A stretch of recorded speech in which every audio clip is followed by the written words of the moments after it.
The puppet show is over.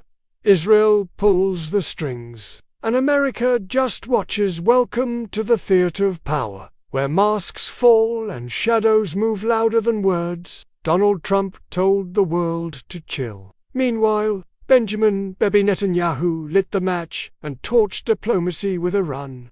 The result? A Middle East inferno, and a terrifying truth. America isn't in charge anymore. Behind the bold headlines and bluster, something darker is unfolding. Trump, once the self-proclaimed deal-maker, now looks like a stagehand fumbling in the dark, while the real script gets written elsewhere. Bibi didn't he just ignore the White House? He laughed in its face and launched a full-blown military spectacle. Bombs dropped, talks died, and the mask of American control slipped off for all to see. The illusion of leadership is dead. Washington pretended to be shocked. Trump claimed he'd calmed Bibi down, but Israel went full throttle, striking Iranian targets, not just to weaken, but to humiliate. What we witnessed wasn't just a missile strike, it was a message, loud and clear. We're in charge. Now, US leaders faced a chilling choice. Admit Israel no longer listens, or pretend it was all part of the plan. They chose delusion. They backed Netanyahu publicly, even as he sabotaged peace. The empire doesn't conduct the orchestra anymore. It dances to another nation's tune. And Trump, he doubled down, pretending he'd held Bibi back. He promised, Trump said. But, as missiles lit up the skies, that promise evaporated. And Trump's true role became clear. Not a statesman, but a PR manager for an empire on life support. A White House without walls. When Netanyahu struck, the US didn't blink. Instead, it echoed the same old script.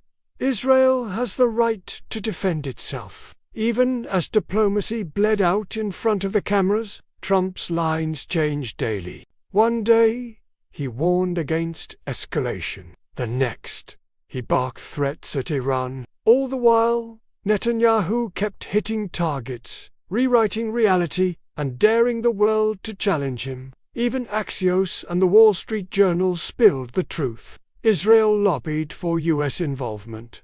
Trump promised not to interfere. So when he says he tried, don't believe it. This wasn't failure. It was surrender. Whispers in the dark as the region braced for all-out war. Trump shifted again. Iran wants to talk, he said. We're open to peace. He even welcomed Vladimir Putin into the mess. It wasn't diplomacy, it was damage control. A desperate spin to hide the fact that the US had become a spectator in a game it used to control. Netanyahu outmaneuvered Washington, crushed talks, and still commanded support. It was a masterstroke in realpolitik, one that left the US exposed and Iran enraged. What's really coming next? Iran's retaliation was brutal. Drone swarms and missile fire tore through Israeli cities, shattering the illusion of invincibility. Civilians bled, sirens screamed, and Bibi's political gamble turned into a nightmare. Yet, Iran held back.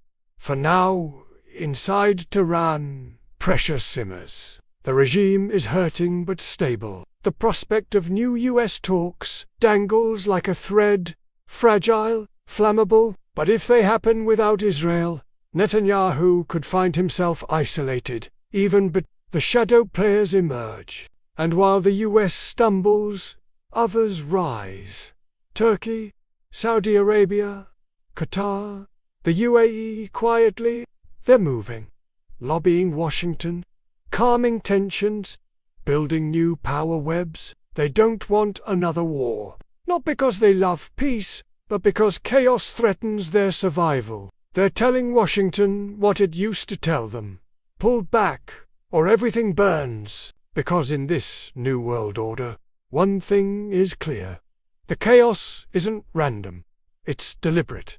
It's strategic, and it's being orchestrated by forces no longer interested in asking America for permission. The age of Western dominance in the Middle East is over.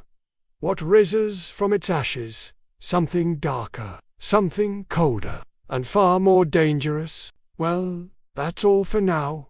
Please hit that like button and subscribe. Then check out chriswicknews.com, where we share content you will never find on mainstream media. Have a great day, and thank you for listening. Cheers. Oh!